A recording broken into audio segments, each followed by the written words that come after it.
Hello again, my friends.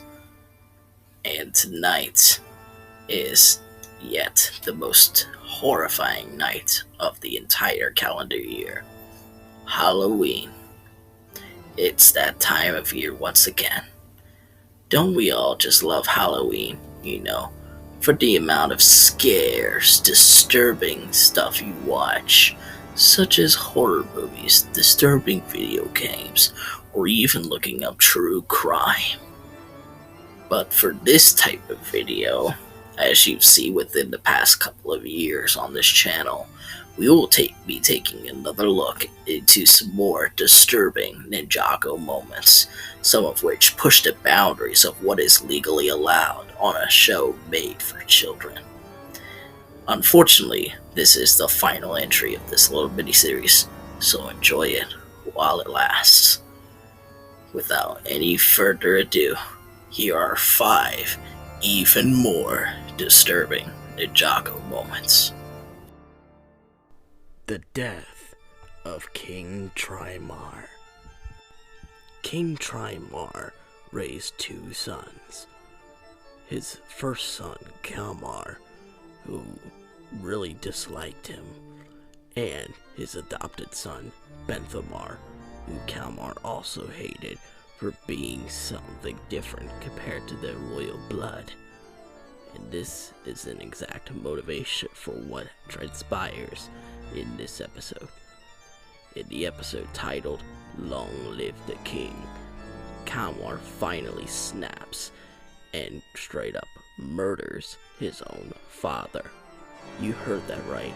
He murders his own father.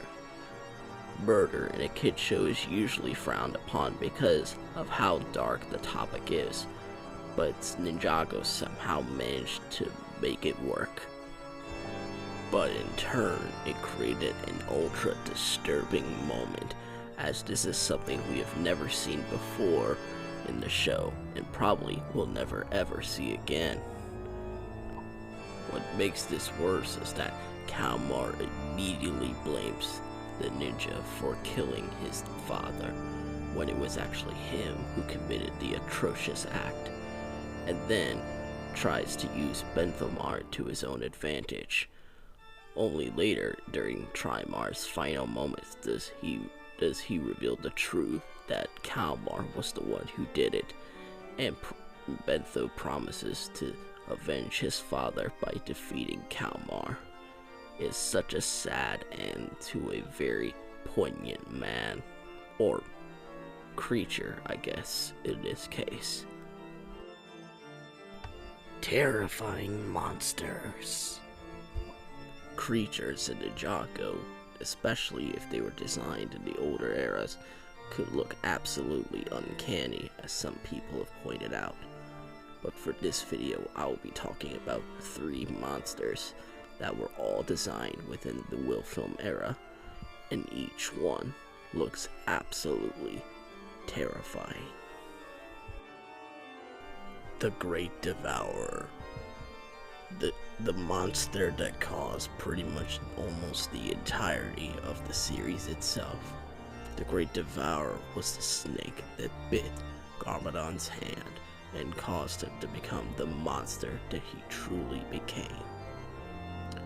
But for this video, I'm going to be referring to his actual re-emergence in the episode Rise of the Great Devourer, when Pythor finally finds all 4 Fang Blades and returns them to the city of Ouroboros, where the Great Devourer is buried.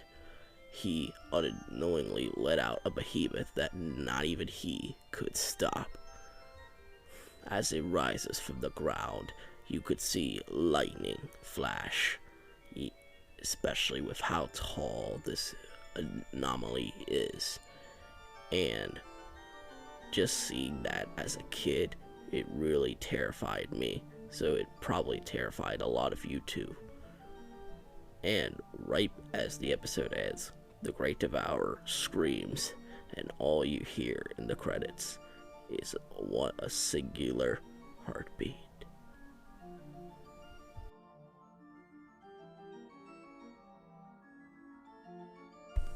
The Preeminent. The Preeminent is a disgusting mass of ghosts. Over 500 as reported by Zane. This thing is the cursed realm itself, as mentioned by Garmadon. And it is the cursed realm. It is basically the final end boss of Season 5, Possession. And it is astronomically difficult to beat until Nia unlocks her true potential and finally sends it to whence it came. It does make a reemergence in Season 11 in the episode The Kaiju Protocol, but it's nowhere near as powerful with all those ghosts, and it's just relegated to just a massive blob. But looking at this in 2015, you probably would have been pretty horrified by just how it looks. Seeing all those ghosts coming in, it feels like a video game boss ready to be struck down or or die trying to beat it over and over and over again. Nimbus. This is a rather odd entry, but a lot of people consider Nimbus's design to be absolutely terrifying. And to be honest, I agree. It just looks like something from like a claymation film that somehow made its way into a 3D animated show made for children. His belly is also looks like to be made of lightning, and uses that to electrocute Jay in the episode Kingdom Come. There's not much I can say about this creature because he only makes a single appearance in this episode, which is honestly for the best.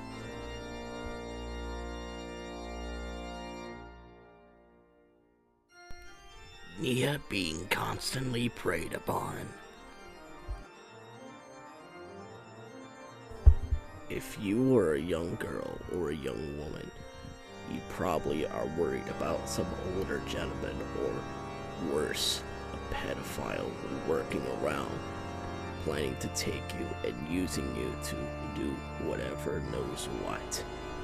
This is a very similar situation Nia's had to deal with, not once, not twice, but 3 separate times. The first instance comes in the episode Double Trouble, where Bizarro J basically kisses her without her consent.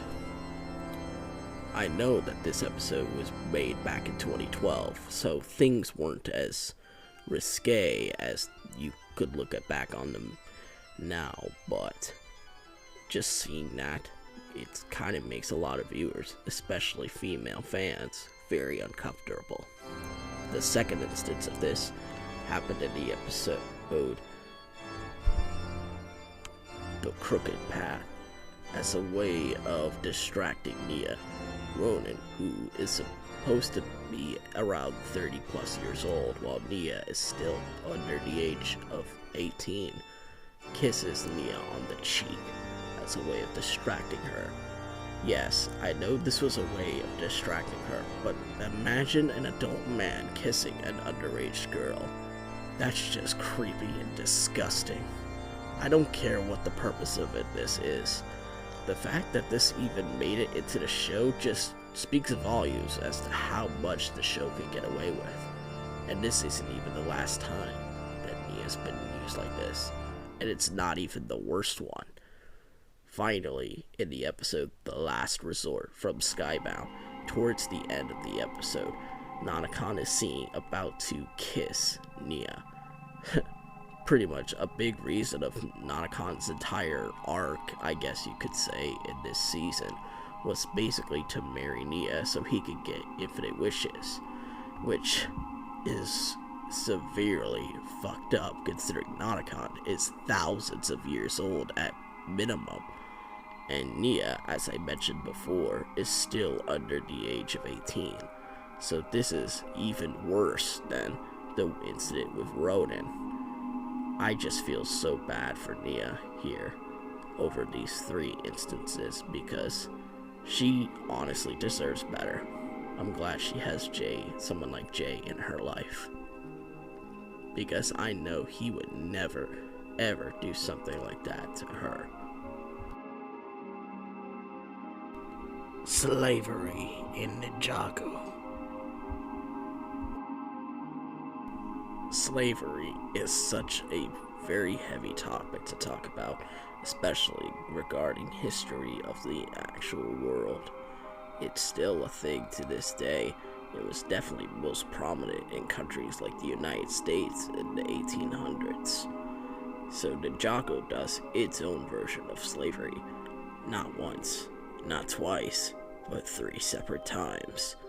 The first instance comes in the Tournament of Elements, where as the contestants continue to drop one by one, their punishment, or I guess their reward, according to Chen, is to work under him with no pay, obviously, to serve noodles in his noodle factory. Talk about messed up, am I right?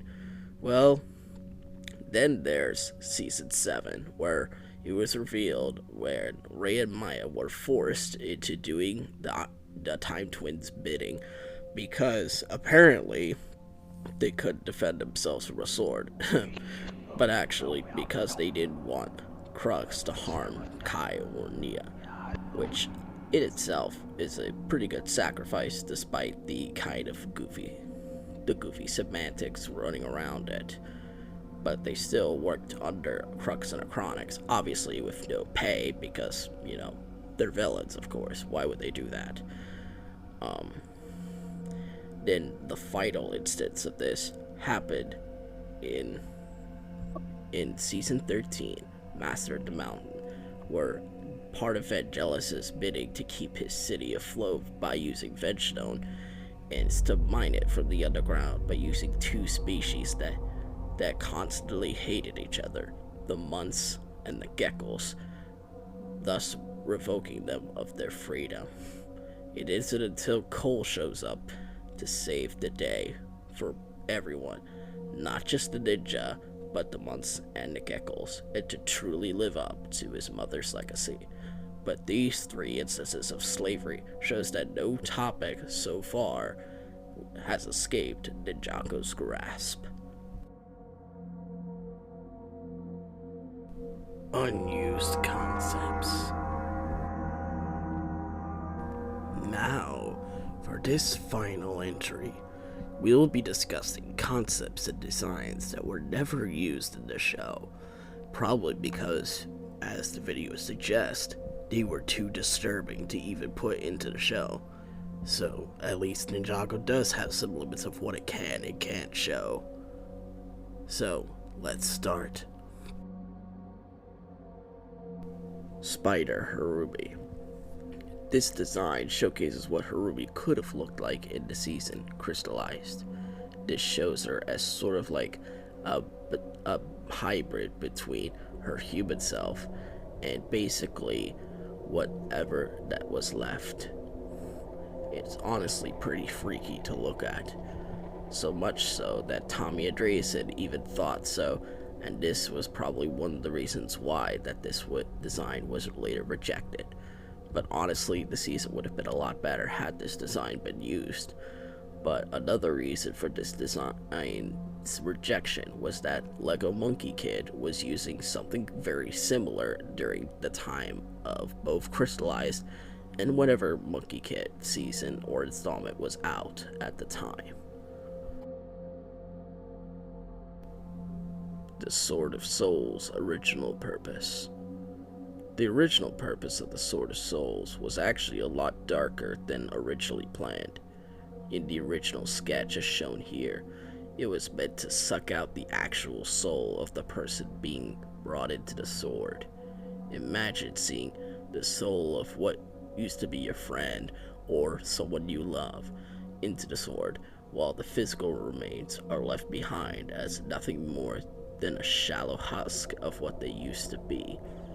Kinda messed up if you ask me, and even though Skybound is considered a pretty dark season, this was considered too dark to pass the main stage.